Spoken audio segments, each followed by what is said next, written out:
So hopefully I can give you a bit of an insight into an MSP, being an MSP, and that might give you a few opportunities if you are considering channel, how to package your approach to make it attractive to an MSP.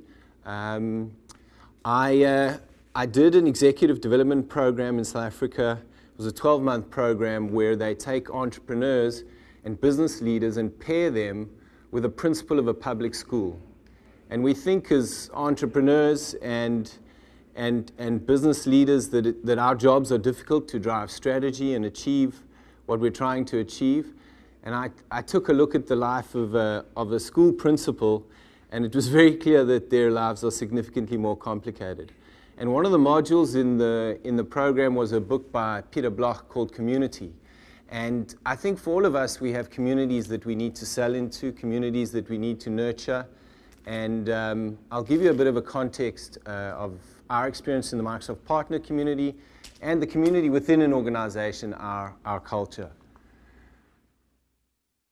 So why have we grown our revenue by 50% over the last 2 years? Why have we grown our profits by 300% over the last 2 years? And I couldn't show you, I mean, there were some comments about MSP marketing. I couldn't agree more. I wouldn't rate our marketing higher than 2 out of 10 at the best.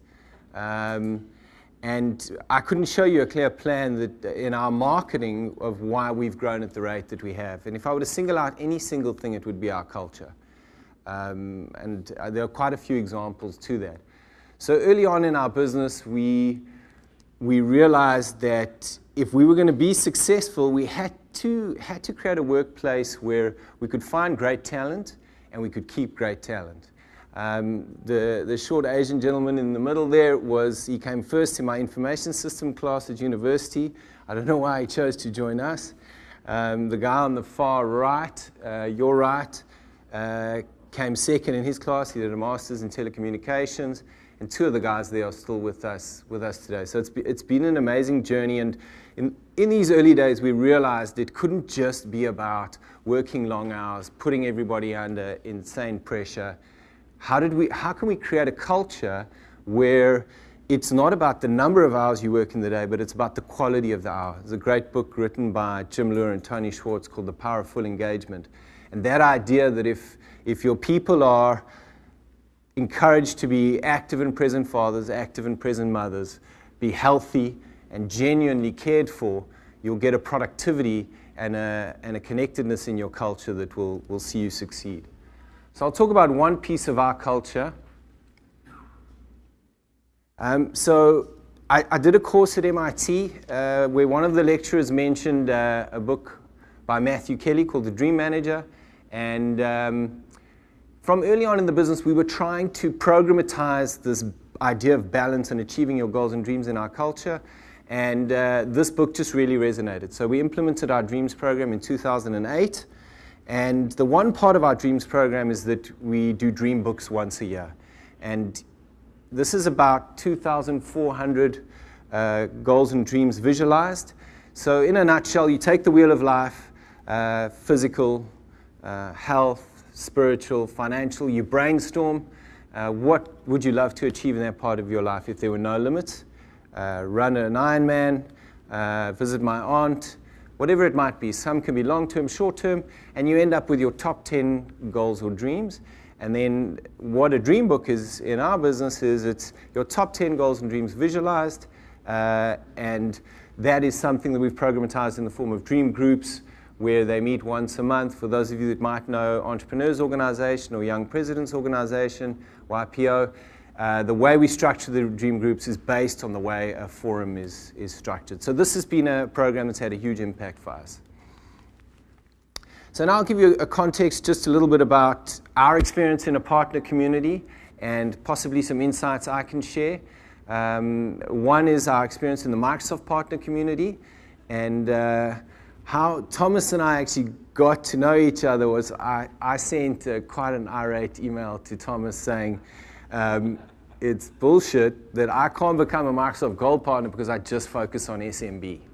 And that's how the Microsoft Partner Program used to be. You couldn't actually become a gold partner if you didn't have a reference site of over 500 users or 1,000 users. So I'll tell you a little bit about that journey. And then Gary Chapman's book, The 5 Love Languages, I'll give you an insight in that we've kind of interpreted as to what those love languages are in the partner community. So this is a slide from 2007 when Microsoft initially externalized their intention to launch their cloud strategy. It's a good-looking slide, right? And yeah, when my designer looked at this, she says, "Orrin, you sure you don't want me to edit this slide?" I said, "No, just leave it exactly as it is." So I mean, they called it live initially. It was software plus service. It went through various iterations. But the message was given right there and then at the beginning, before they even had their strategy. The message to what we believed was their most valued asset, being the partner community, was they were cutting us out of the loop. And one of the favorite things Microsoft would say is, for every $1 of our stuff you sell, you're going to get another $7. And yeah, we used to fight about that a lot. So in a nutshell, without overcomplicating this journey, it took Microsoft approximately 8 years to go from this point to when in 2015 they launched their CSP program, which has just been unbelievably successful. So if you look at the messaging coming out of Microsoft now, you'll see that they've really put the Microsoft partner community back front and center. They're embracing partners like they never have before. And to Microsoft's credit is they've always been actively listening. Even though they might have been really frustrating the partner community, they've had their partner advisory councils, which is like a focus group, and we really told them what we thought. And eventually they came full circle, and we're in a place now where we're unbelievably proud of where Microsoft have come. The CSP model, I believe, is one of the simplest licensing models ever to come out of Microsoft. And they've seen a 470% growth in the number of partners transacting through it, 470% growth over the last 12 months. This is our CSP growth, CSP revenue growth. So, you know, when you see this in a business plan or an investor looks at this, they generally just cross it out, so that's BS. But this is the kind of the growth that we're seeing, and this is an example of a well-designed channel program, and I think what can be achieved. So if you haven't read the 5 love languages and you're in a relationship and sometimes you don't know what's going on, I would suggest you read it, because it's really insightful. And if you want to cheat and not read the whole book, go online and just do the assessment. Get you and your spouse to do the assessment and sit and compare notes. So there, I couldn't come up with 5, so I got 4 love languages for the partner in partner communities or B2B SaaS channel context. So as a young boy, I still have a weak eye, and my optometrist decided, which I found out fact was a good thing, he would block the good eye, and it would strengthen my weak eye. I was brought up Catholic.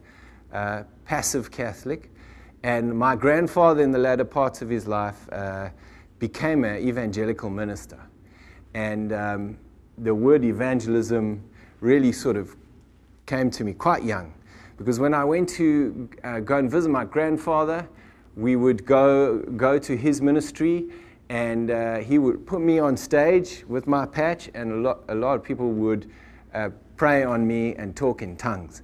And it was quite scary as a 6-year-old to have all these people getting very excited around you when you didn't really understand what was going on. But if you could have sales teams that passionate, that's a good thing, right? So for us, I'll give you some insights into what makes our sales team get excited and drive revenue into our customer base. So we're an MSP. The less things that cause complications and challenges in our customer base, the better.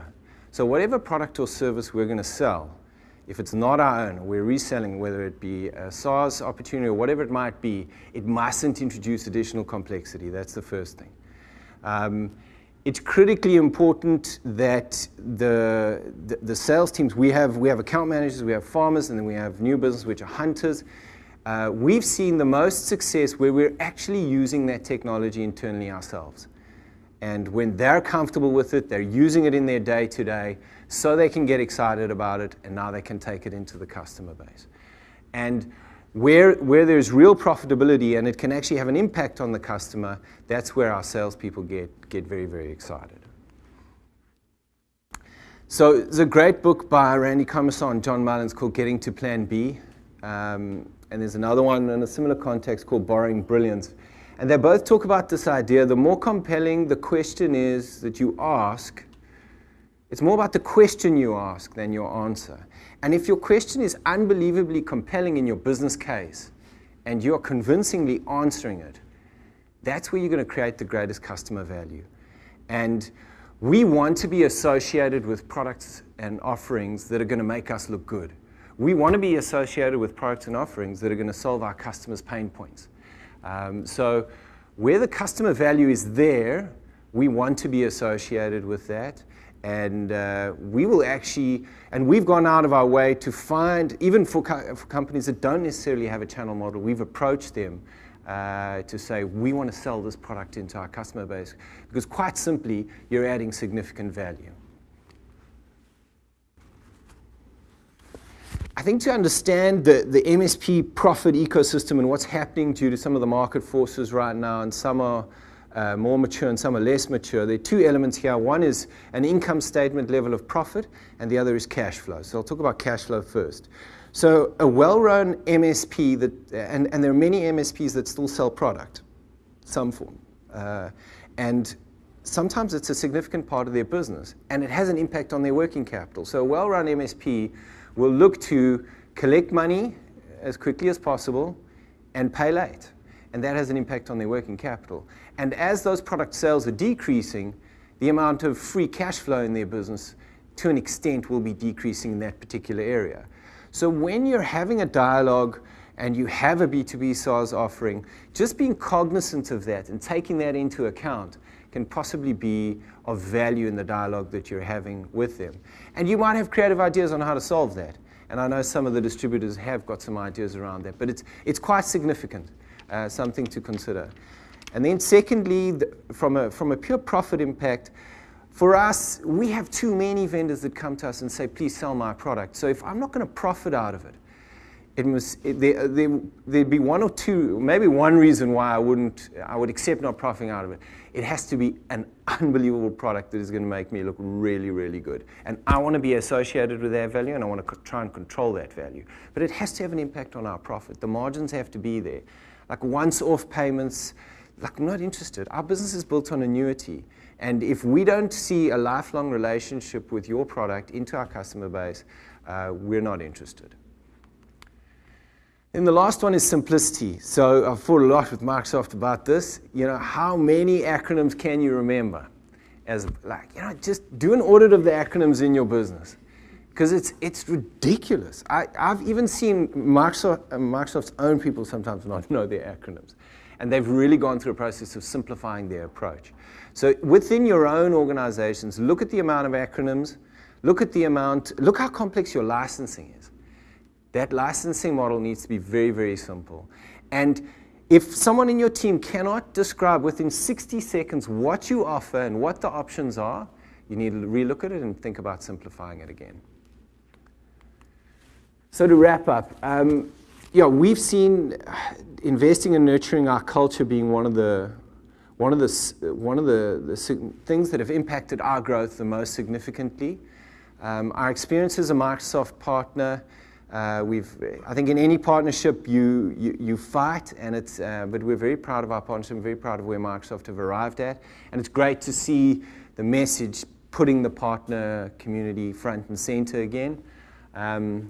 If you can turn the channel into evangelists, they're going to sell your product, and think about how you can turn your channel into evangelists for your B2B SaaS offering. And then customer value. Think about the customer pain point that you're solving, because if that is compelling, it will lubricate all sales. Understanding the profit ecosystem, this is critically important, both from a cash flow and a bottom line perspective, and then keep it simple. Keep it as simple as you can. Err on the side of business terms, not technology terms. Like DevOps, no SME cares about DevOps, what that means. Yeah. Thank you very much. So thank you, Orrin. So let's first check into the audience here. I actually, if you don't mind, let me ask the first question here. So you were talking a lot about your experiences as an MSP, as a CSP, yep. about your relationship with Microsoft. Let's put Microsoft aside for a second, or it may perhaps it is them. But when you look at the vendors that you represent today in your business, in the MSP space, in the cloud space, is there a vendor you look at and you say to yourself that they've really got the model right now? Yeah, so when we acquired a business in New York in November, and the business looked very different to ours. And they had predominantly made use of AWS for their, sort of as opposition to Azure. And it's quite clear that I think AWS had done a really good job of delivering services into their customer base. And there are a few examples, actually. I mean, I look in the MSP space, when you look at the likes of ConnectWise, would be another example. I think, Thomas, we're also very interested in the cognitive machine learning space. So any SaaS-type products that are in that space, like there's a great product called Hyperfish, which automates keeping Active Directory up to date. That, for us, is very exciting. There's another product called X.AI, which is basically a virtual personal assistant that will schedule appointments for you. So we're in discussions with them to possibly white label that into our customer base. So I think it depends what the area is, but I think AWS have done a good job. I mean, Dropbox is very pervasive in our customer base in New York and Denver. So yeah, it's interesting to see from South Africa to the US what some of the differences are. Any questions from the audience? Yeah. Go for it. Thanks. Hi. So you talked about evangelism. What were some of the key things that Microsoft or other partners have done to turn you into this evangelist? So is it, putting on events for you, featuring you in front of their end customers? Like, what are some of the top 2 or 3 things to really turn you into an evangelist? So the one thing that stands out over the last period would be, if you look at the Office 365 suite, there are some really sexy things that they've done. I mean, so little technologies that as a salesperson or account manager, if you use Find Time effectively, it will really help you with scheduling time with your customers. If you struggle with follow-up, you look at Boomerang. It will help you with follow-up. Just looking at Planner as part of the Office 365 suite, it's just a phenomenal way to be able to collaborate if you have disparate offices. So I think what they've done in that context is they've gotten us excited about their technology again. So that has turned, and you see them once they've kind of, that catalyst has gotten them excited. They're digging further into the technologies and seeing what else is there that can add value to our customers. All right, Dwight, go for it, Dwight. So I'm just going to add a little bit of humor here, but is there another slide where you share your letter to Thomas when you first met him on the gold certification? Yeah, I got to actually find that. Because I sent it to him, and instead of him telling me, piss off, he said, let's have a meeting. Yeah. That was a great presentation. I'm glad I stayed. That was really good. Thank you. Folks, we got one more question here. Just go for it.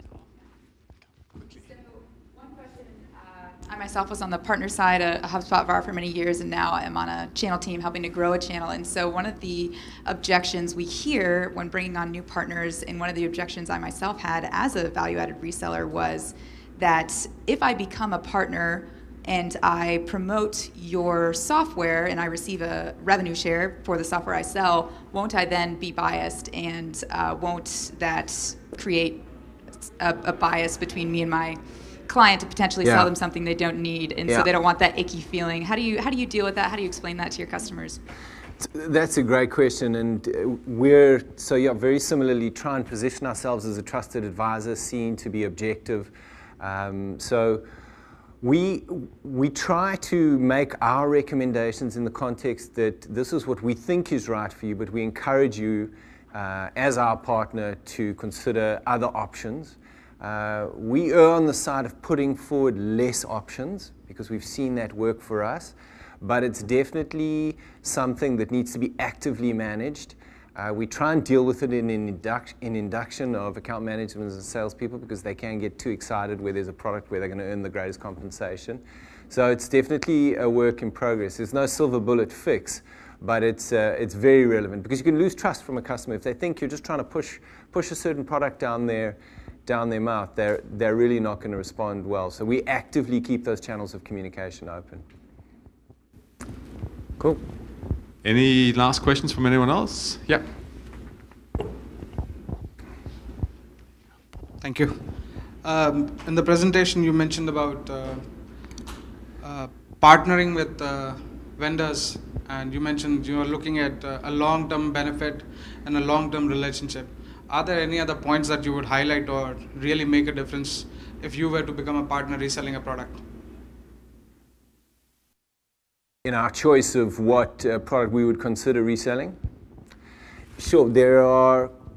So the one piece I maybe didn't explain is that there was a phase where we just saw shiny new things and we tried to sell them, and I was definitely guilty of that, and it caused some serious problems. There was some interesting backup devices in the earlier days and some interesting routing equipment that we also try to sell. So what we did is we put up a technology standards forum that has to approve anything that goes into our customer base. It sounds complicated and elaborate, but it's pretty simple. And so that's the one piece that we have to make sure of is we will test the technology before we start selling it into our customer base.